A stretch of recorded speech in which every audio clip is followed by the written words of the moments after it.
우리 2026년도 새해 첫 예배를 드리게 되었습니다. 올해 주제가 어떻게 바뀌었는지 여러분 한 번만 봐주시겠습니까? 앞으로 한 번만 보시고 함께 읽어보겠습니다. 네, 우리 앞에 성도님들에게 한번 인사하시죠. 행복한 신앙으로 행복한 삶을 삽시다. 인사하시겠습니다.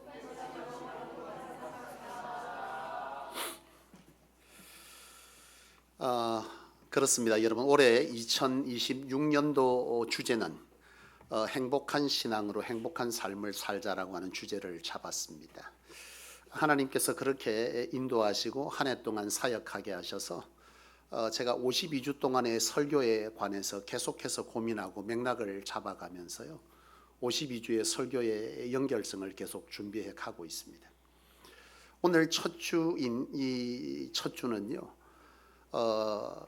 말 그대로 행복한 신앙과 행복한 삶의 관계성에 관한 주제 설교를 오늘 함께 듣고 또 말씀 전하면서 올 한 해 진정 우리의 삶이 행복한 신앙을 통해서 행복한 삶을 누리게 되는 그런 은혜가 오늘 이 말씀을 통해서 우리 가운데 이해되어지고 또 실행되어지는, 순종되어지는 그런 은혜가 있기를 주의 이름으로 축원합니다. 여러분, 행복하다. 여러분, 행복이라는 이 단어가 먼저 우리에게 이해되어져야 될 것 같아요. 여러분, 행복하다. 여러분, 행복을 어떻게 여러분 정의하죠? 행복이 무엇이냐라고 하는 것에 대해서요, 사람들은 이 행복의 조건을 굉장히 조건적으로 해석하는 경향이 굉장히 짙습니다. 행복하다. 무엇이 행복하냐라고 하면 내 삶의 형편이 조금 나아지면 행복해질 것 같다. 내 삶의 문제가 좀 해결되어지면 행복해질 것 같다. 또 내 삶에 건강해지면 행복해질 것 같다. 뭐 이런 등등의 여러분 조건적인 어떤 상황들을 통해서 우리는 행복에 관한 것을 규정합니다. 여러분, 그런 경향이 많지 않습니까? 여러분, 문제가 없어요. 여러분들의 삶에 재정적인 넉넉함이 있습니다. 여러분들의 삶에 건강이 좋습니다. 여러분, 이것을 우리는 이렇게 되면 우리 참 행복하겠다, 뭐 걱정 없이 살지 않겠는가, 이런 생각을 통해서 행복이라고 하는 것을 규정하는데요. 그런데 사실은 여러분, 행복이라고 하는 것과 좋은 것은 다른 거죠. 여러분, 조금 전에 얘기했던 그런 상황은 행복해지는 겁니까? 좋아지는 겁니까? 사실은요, 행복한 것이 아니라 좋아지는 겁니다. 내가 재정적으로 좀 여유 있게 되면 어떻게 돼요? 내가 삶의 형편이 좀 나아지니까 내가 뭐 하는 거예요? 좋은 거예요, 그냥. 여러분, 내 삶의 문제가 해결되어지면 행복하다기보다는 뭐예요? 그냥 좋은 거예요. 여러분, 내 삶에 간건이 있다? 여러분, 이건 행복한 게 아니라 좋은 겁니다. 왜냐하면 여러분, 이것은 조건적인 것은 외부로부터 주어지는 것이고요, 이것은 만족이나 평안이 있는 상태입니까? 아니에요. 왜냐하면 여러분 문제가 해결되면 여러분 안에 평안과 여러분 안에 만족이 완전해집니까? 아닙니다. 일시적으로 올 뿐이죠. 조금 있으면 또 문제는 찾아오죠. 그 문제 속에서 해결됐다 하지만 여전히 여러분들의 삶에 문제가 또 오게 되고, 그 또 오게 되는 것은 우리로 하여금 뭐 하게 되는 겁니까? 불안을 만들어 주잖아요. 건강하지 않은 사람이 건강해졌습니다. 나 그러면 행복할 것 같아. 행복한 게 아니에요. 좋은 거예요. 왜냐하면 그 문제가 해결될 때 일시적으로 내게 뭐를 줍니까? 좋음을 주지만 그게 만족이나 평안을 지속적으로 줄 수 있는 겁니까? 아니죠. 내가 좋아졌어요. 수술을 받았어요. 완치 판정 받았습니다. 그러면 여러분, 그걸로 인해서 내가 이제 평안하고 만족스럽습니까? 아닙니다. 여전히 또 병이 오면 어떻게 할까? 전이 되면 어떻게 할까? 이런 등등의 것들로 여전히 여러분들은요, 그 일시적으로 좋은 것을 경험하는 것이지 그것이 여러분들에게 지속적 평안과 만족을 주는 것은 아니라고 하는 것이죠. 그래서 좋은 것과 행복한 것은 다른 겁니다. 그래서 좋은 것은 외부로부터 주어지는 것이고요, 조건적인 거예요. 이건 좋은 거예요. 그런데 행복은요, 외부입니까? 내부입니까? 내부입니다. 내부 만족이라고 하는 거죠.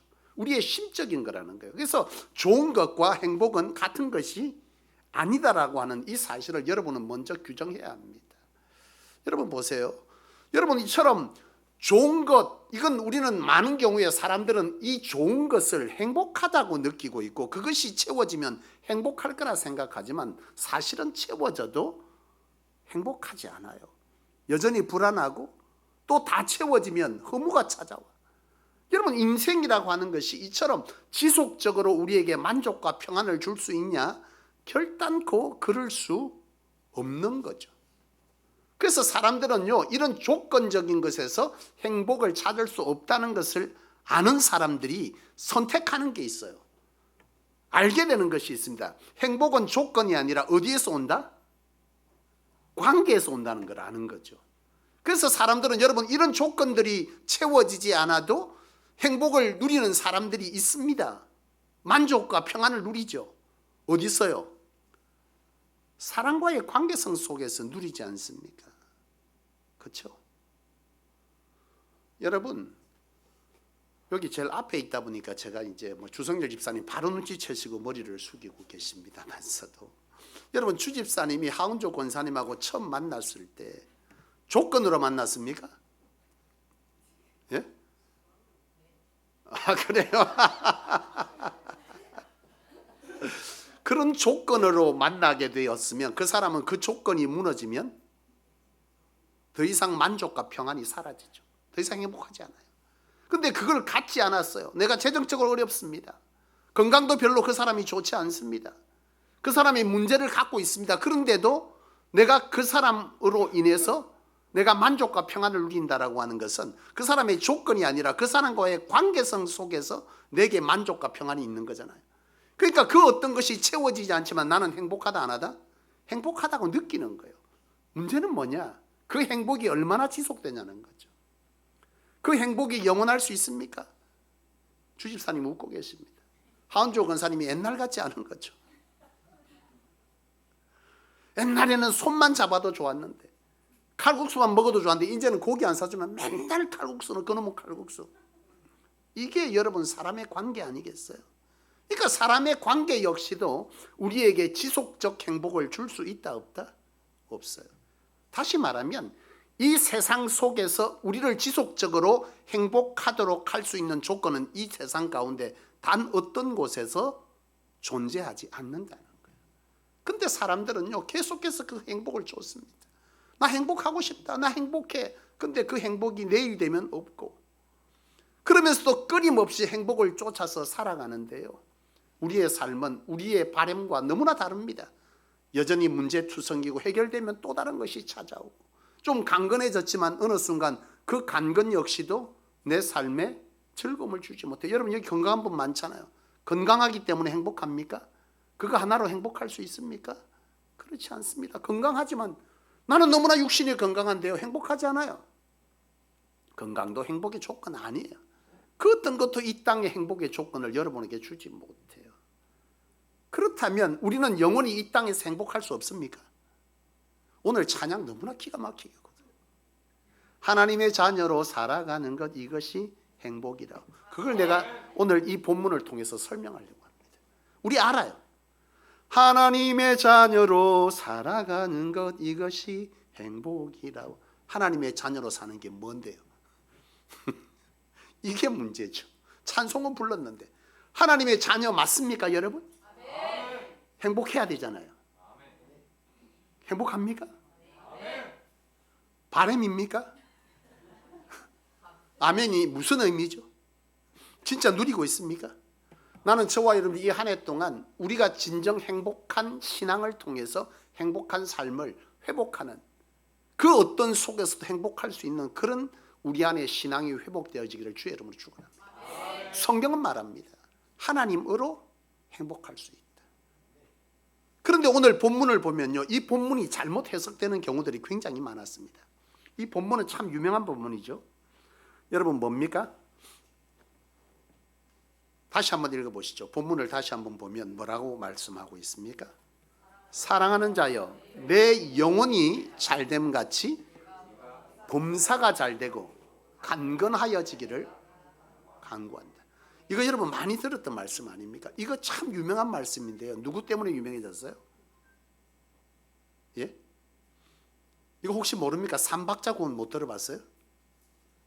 우리 성도님들은 오로지 주 예수와 김광욱 목사 설교만 듣고 계시고, 조영기 목사님이 삼박조건을 설교했어요.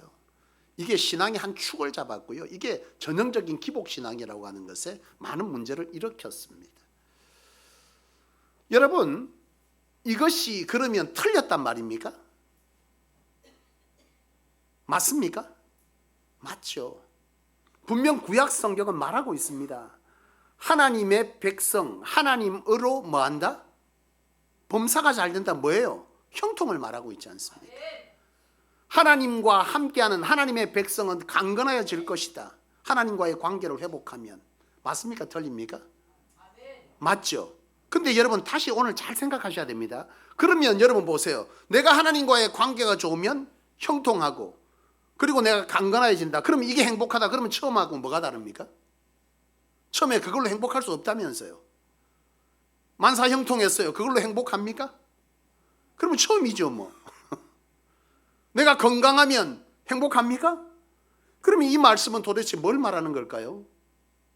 이게 지금 성경에서 말하는 행복의 비결을 설명하고 있는데요. 우리가 이 본문의 내용에 이 성경에 대한 원어의 해석을 제대로 이해하지 못하면요, 이 자체가 소위 말하면 처음 말했던 내가 범사에 문제가 없고 내가 육신이 강건하여지고 하나님과 뭐하면 영이 잘 되면, 그러면 이게 결국 행복의 조건이 되는 것인데, 이것이 무슨 행복의 조건이 된단 말입니까? 그래도 우리는 안 되는 건데, 그러면 도대체 뭘 말하고 있는 걸까요? 라고 하는 것이 오늘 이 말씀을 통해서 여러분들이 알고 깨달아야 할 것입니다. 여러분, 여기에서 말하는 하나님과의 영이 잘 된다라고 하는 것이 뭐냐라고 하는 것을 여러분 먼저 아셔야 되는데요. 영이 잘 된다. 영이 잘 되는 것은 무엇을 말할까요? 영이 잘 된다라고 하는 것은 하나님과의 관계를 말합니다. 하나님과의 관계가 바로 잡혀지면 이런 뜻이죠. 여러분, 하나님과의 관계가 여러분 안에 바로 잡혀져 있습니까? 여러분들의 삶의 자리에서 예배가 예배되어지나요? 하나님이 여러분들의 삶의 주권을 온전히 하나님께 내어드렸습니까? 여러분들이 하나님 앞에 내 삶의 주인됨을 인정하나요? 여러분, 이게 하나님과의 관계 회복이죠. 예배라고 하는 것은 그분이, 하나님이 이 땅의 모든 것들의 주인 되신다 라고 하는 것에 대한 고백이자 그것에 대한 경배이죠. 여러분, 말씀이라고 하는 것, 하나님의 말씀이 하나님과의 관계성 속에서 회복되어질 때 그 말씀은 내가 아는 지식이 아니라 삶의 뭐가 되는 겁니까? 기준되는 거죠. 말씀이 기준되어지고 하나님이 이 땅의 모든 것들을 주장하신다는 사실을 인정해서 모든 삶의 주도권을 하나님께 내어드리는 상태, 결정도 하나님에 의해서, 내가 삶의 주인 되지 않는 상태, 여러분, 말씀이 내 삶을 기준 삼는 상태, 기도를 통해서 하나님의 뜻을 알아가고 그 하나님의 뜻을 이루는 것에 하나님께 소원을 두고 바라는 그 어떠한 모든 행위들이 내 삶 가운데 있게 되는 상태, 그것이 뭐라는 거예요? 영혼이 잘된 상태라는 거죠. 그러니까 내가 영혼이 잘 됐다라고 하는 것은 하나님과의 관계가 뭐하다는 거예요? 회복되었다는 뜻입니다. 죄로 인해서 우리는 우리의 삶의 주인이 누구로 삼고 있어요? 하나님과 같이 되어라고 하는 이 창세기의 말씀이 곧 범죄의 시작이죠. 죄의 시작이잖아. 하나님과 같이 되겠다. 나는 더 이상 하나님 필요 없어요. 내가 스스로 내 삶의 주인 될게요. 이게 죄의 시작인데요. 오늘 우리가 예수를 믿음으로 통해서 영접하는 자, 곧 그 이름을 믿는 자들에게는 하나님의 자녀가 되는 권세를 주셨어요. 그런데 여러분, 이 하나님의 자녀가 된다는 것은 뭐예요? 영접한다는 거죠. 영접은 뭐예요? 내 삶의 주인으로 그분을 모신다. 다시 말하면 삶의 주도권을, 이제는 죄로 인해서 내가 내 삶의 주도권을 내가 가졌지만 이제는 하나님께 내 삶의 주도권을 내어드린다는 거예요. 이게 바로 영적 회복의 상태이죠. 그게 또 뭐예요? 하나님을 예배하고 말씀을 기준 삼고 살고 기도를 통해서 하나님의 뜻을 알아가고 기도를 통해서 삶의 모든 문제들을 해결하고자 하는 시도, 이것이 바로 삶의 주도권을 내어준 사람의 삶의 방식이라는 거예요. 이게 바로 하나님과의 관계를 뭐 했다는 거예요? 회복했다는 상태입니다. 이걸 회복하면 이렇게 말하는 거죠. 지금 영이 잘 되면 그 다음 뭐가 잘 되고요? 범사가 잘 된다. 이게 이제 중요한 거죠. 하나님과의 관계가 회복되면 범사가 잘 된다라고 할 때 이 범사가 잘 되는 게 뭐냐라고 하는 것인데, 우리는 이 범사를 어떻게 이해하느냐? 모든 것이 다 뭐한다? 잘 되어진다, 복을 받는다, 이렇게 생각한다는 거죠. 근데 성경이 말하는 범사에, 이 범사가 잘 된다는 것은 형통을 말합니다. 여러분, 제가 설교를 통해서 몇 차례 말씀드렸지만 이 형통이라고 하는 것은 문제가 없는 상태입니까? 아니죠. 형통은 문제가 없는 상태가 아닙니다. 여러분, 요셉을 제가 설명을 종종 듭니다만은 요셉의 삶의 형통이라고 했잖아요, 그죠? 여호와께서 함께 하심으로 그가 뭐했다? 형통하였더라. 요셉의 삶의 수식어예요. 여러분, 구약 성경 읽어보세요. 요셉의 성경을 계속, 요셉의 삶을 보면 여호와께서 함께 하심으로 그가 형통했더라, 여호와께서 함께 하심으로 형통했더라. 근데 요셉의 삶은 문제 투성입니다. 근데 뭐가 도대체 형통이냐라고 하는 거죠. 이게 굉장히 중요한 신앙적 이해인데요, 여기서 말하는 형통으로는 하나님으로 뭐한다? 해결된다라는 의미가 있고요, 하나님으로 해결되는데 뭘 해결받느냐? 하나님으로 해결되는데 하나님의 뜻을 뭐한다? 이루어가기 위한 하나의 과정으로서의 형통을 말하는 거예요. 하나님께서 요셉을 통해서 뭘 이루고자 하십니까? 하나님의 꿈이 있잖아요. 그에게 준 꿈을 이루고자 하는 것에 요셉을 지금 뭐하고 있습니까? 사용하고 있어요.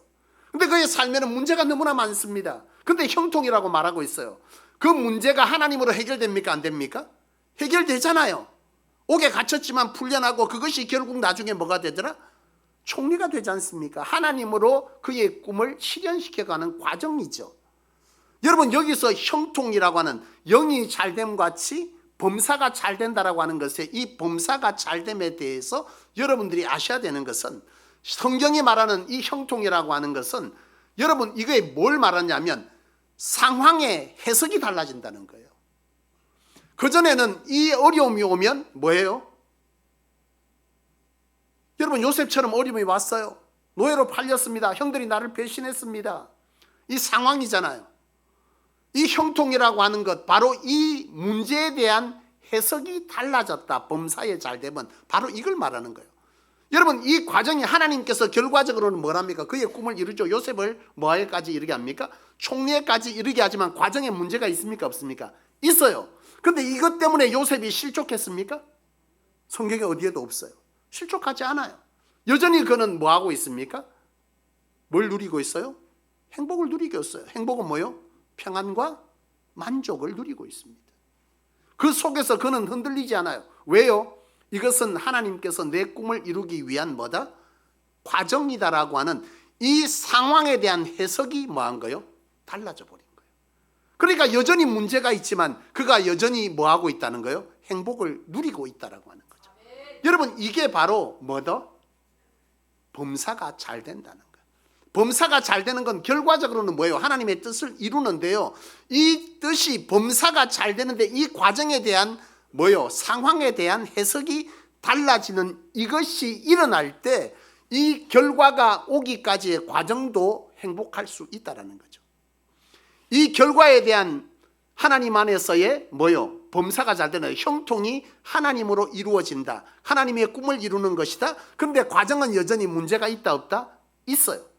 그런데 이 문제를 해석함이 그전에는 뭐예요? 해석하지 못해요. 상황 그대로 해석해요. 어떻게 해요? 어떻게 하나님께서 나를 사랑하면서 내게 그런 꿈을 주셨으면 어떻게 나를 이렇게 어렵게 하시노? 라고 하는 이것이 이제는 뭐 하는 거예요? 하나님의 그 꿈에 대한 확신으로 인해서 하나님과의 관계가 회복되어졌더니 하나님과의 관계 속에서 나는 그분을 뭐 하게 되고? 신뢰하게 되고 언약을 붙잡게 되니까 이 과정에 대한 해석이 뭐가 되는 거예요? 이 또한 하나님께서 하나님의 뜻을 이루기 위한 과정이다라고 이해되어지기 시작하고 상황에 대한 해석이 달라지니까 여전히 어려움 속에서도 옥에 갇힌 속에서도 그는 여전히 하나님으로 뭐 하다는 거예요? 행복하다는 거예요. 만족을 누리고 그 속에서 평안을 누리더라는 거죠. 여러분, 사도 바울 마찬가지 아닙니까? 사도 바울이 복음을 전하면서 매도 맞습니다. 굶주립니다. 여러분, 옥에 갇힙니다. 그런데 사도 바울이 그 속에서 뭐 하고 있어요? 찬송 부릅니다. 왜요? 그는 지금 어디에 있습니까? 옥에 있고 매 맞고 있고 굶주리고 있는데요, 그는 찬송합니다. 왜 이게 가능합니까? 하나님의 뜻 안에서 이것을 과정으로 보는데요, 이 과정에 대한 해석이 뭐한 거예요? 달라져 버린 거죠.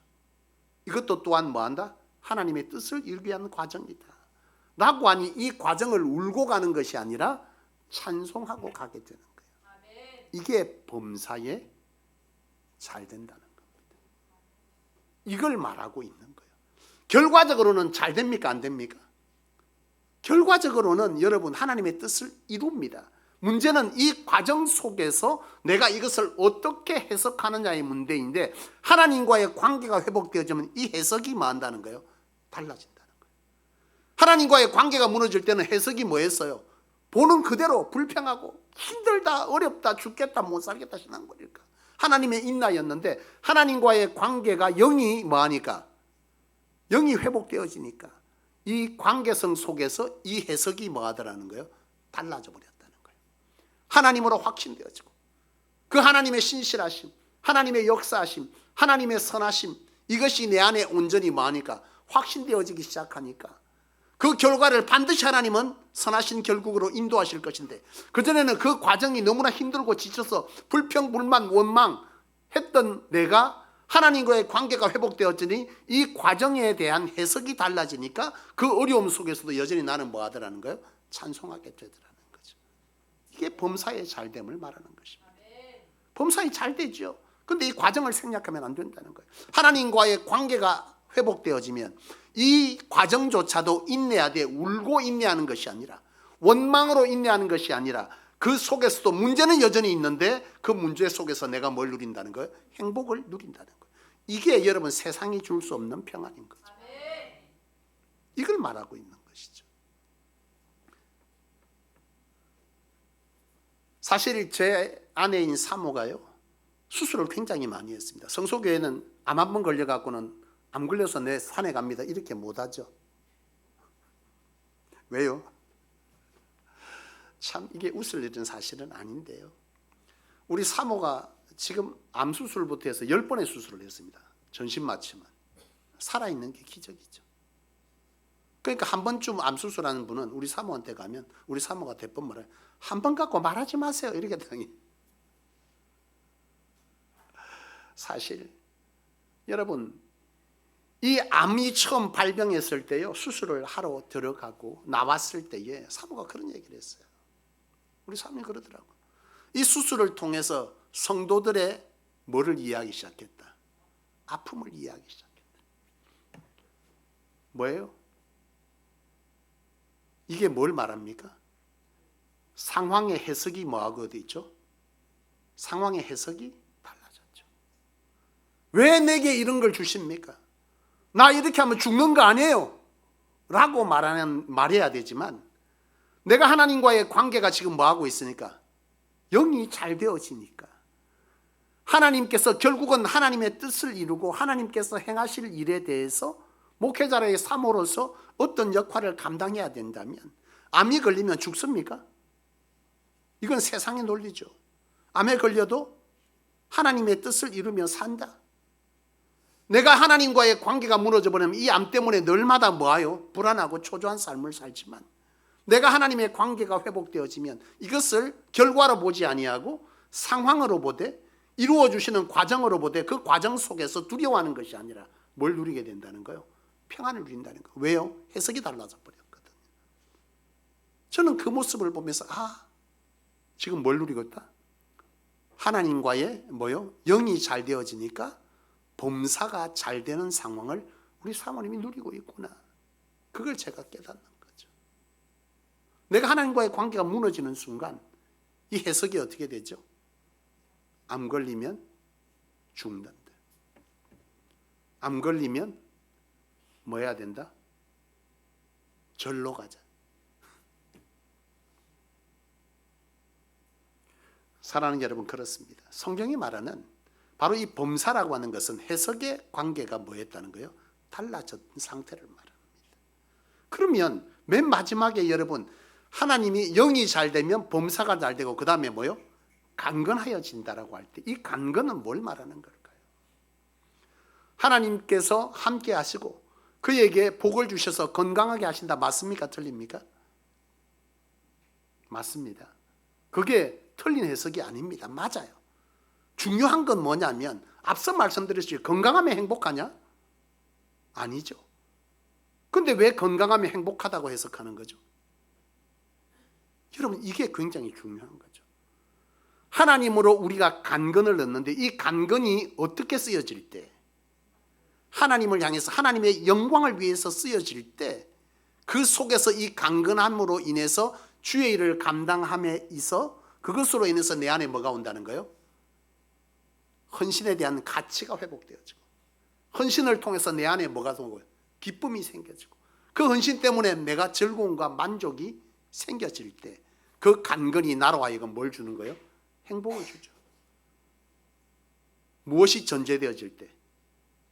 하나님과의 관계가 회복된다는 이 전제입니다. 하나님과의 관계는 곧 무엇이라는 거예요? 행복이라는 사실을 이렇게 말해주고 있는 거예요. 하나님의 자녀로 산다는 것은 바로 이 상황을 말하는 거예요. 내가 하나님의 자녀입니다. 아버지께서 나에 대해서 어떤 마음을 가지고 계시냐, 내가 거기에 대한 확신과 신뢰가 있다면 지금 어렵지만, 문제는 여전히 있지만 하나님의 뜻을 이루는 과정 속에 나는 있고, 이 과정이 결국은 하나님의 선하신 결국으로 갈 것이기 때문에 나는 이 상황 속에서도 여호와를 뭐하는 거예요? 즐거워하고 그 속에서 평안과 만족을 누리는, 행복의 상태를 누리는, 바로 하나님의 자녀로 살아가는 것 자체가, 내가 뭐가 없어도 눈물 날 일이 있고 슬픈 일이 있지만 나는 여전히 하나님으로의 자녀이기 때문에 내가 지금 뭘 누리고 있다? 행복을 누리고 있다. 이걸 얘기하고 있는 것입니다. 여러분, 그렇습니다.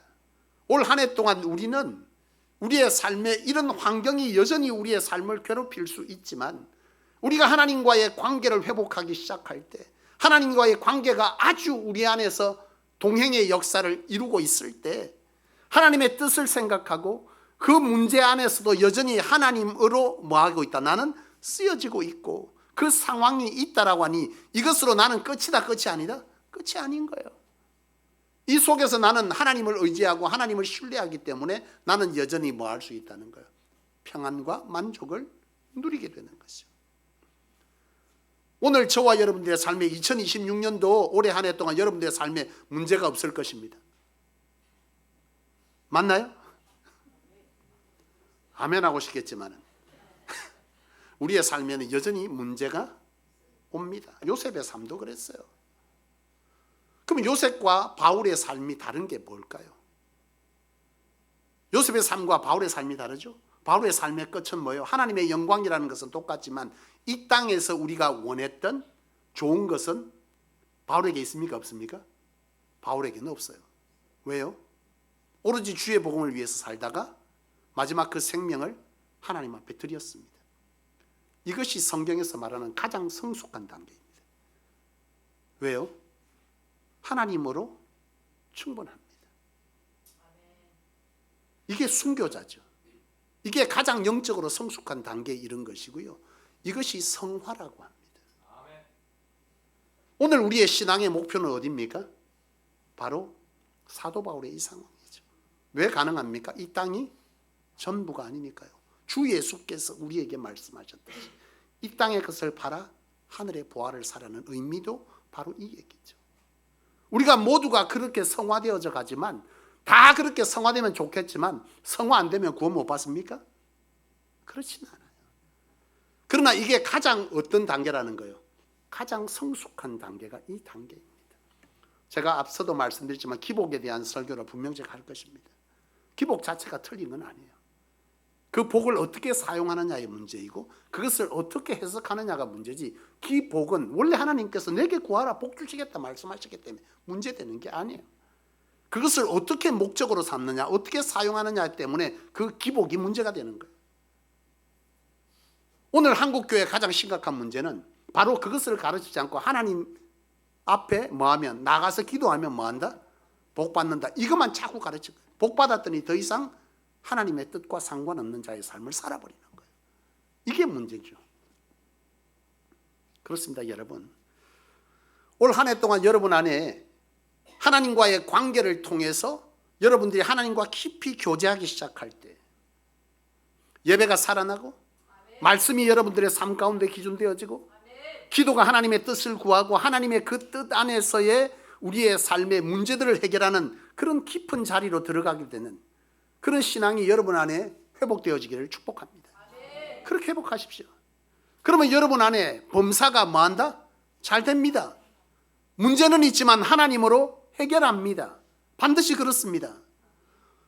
중요한 것은 그 해결하는 과정 자체가 그전에는 울고 갔지만 내가 하나님과의 관계가 회복되니 그 과정조차도 이제 나는 뭐로 한다? 평안과 만족을 누리게 되는 그 어떤 속에서도 행복을 누리는 자가 되는 것이죠. 범사에 감사하라, 범사에 기뻐하라, 바로 이 상태를 말하는 것입니다. 하나님과의 관계가 이렇게 되어지면 뭐요? 높은 산이 거친들이 오막이나 궁궐이나 다 상관없어. 왜? 주 예수 있는 곳이 하나님의 나라예요. 이 고백이 바로 그 고백을 의미하는 것이죠. 성수의 성도 여러분, 올 한 해 동안 우리의 삶에 문제 있을 수 있습니다. 그러나 분명 하나님으로 해결될 것입니다. 오늘 이 확신이 우리 안에 있다면 그 과정조차도 그 과정을 해석하는 은혜가 여러분 안에 달라질 줄로 믿습니다. 그래야 우리는 어떤 중에서도 뭐 할 수 있다? 행복할 수 있어요. 오늘 아침에 집에 문제가 있어. 성소교에 들어오는 순간 모든 성도가 다 압니다. 아, 오늘 저 집사님 집에 문제가 있네. 어디에 다 써져 있어요? 얼굴에 다 써져 있어요.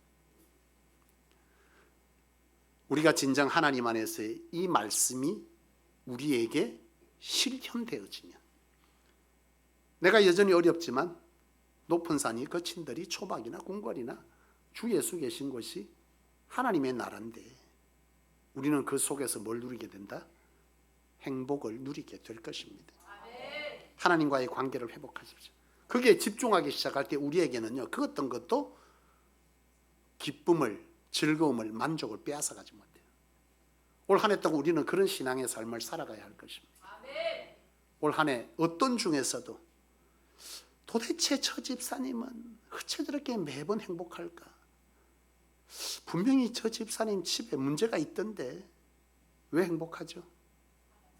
하나님의 자녀로 살고 있기 때문에 행복한 거예요. 우리 안에 이 놀라운 사실이 이 성소 안에 가득하기를 원합니다. 한국 교회가 병들었대요. 개독이래요. 왜요? 세상과 다를 바가 없기 때문이죠. 성소는 사명으로 구별된 사람들의 모임이라고 하는 놀라운 하나님의 비전이 이 안에 담겨져 있습니다. 무너지는 교회를 개혁갱신하라. 우린 못해요. 나도 못해. 이건 누가 하시는 거예요? 하나님이 하시는 건데 우리는 그 뜻을 쫓아 우리가 하나님의 동력자 되기를 각오하고 충성으로 주신 말씀을 따라 살기만 하면 그 속에서도 여전히 성령의 강구를 끊임없이 구하면서 살아가기만 하면 그 일은 하나님으로 되어질 일이죠. 바랍니다. 원합니다. 올 한 해 진정 오늘 이 주신 말씀처럼 행복한 신앙이 뭘 만들죠? 행복한 삶을 만든다는 이 놀라운 영적 원리를 이해하시고 하나님과의 깊은 관계를 통해서 그 어떤 상황 속에서도 행복을 누려볼 수 있는, 그래서 끊임없이 성소는 찬송과 기쁨의 노래들이 서로를 격려하고 웃음소리가 끊이지 않는 그런 교회, 세상과 다른 믿음의 공동체의 은혜, 모습, 이것들이 성소 안에 있게 될 때 여기는 작은 천국이요, 이 작은 천국은 결국 하나님의 나라를 인도하기 위해 세운 이 땅의 교회 중에 하나님께서 쓰실 수밖에 없는, 날마다 하나님의 사람을 더하여 주시는 교회가 성소교회 되어질 줄로 믿습니다. 작은 천국 이루어 갑시다. 할렐루야. 기도하겠습니다.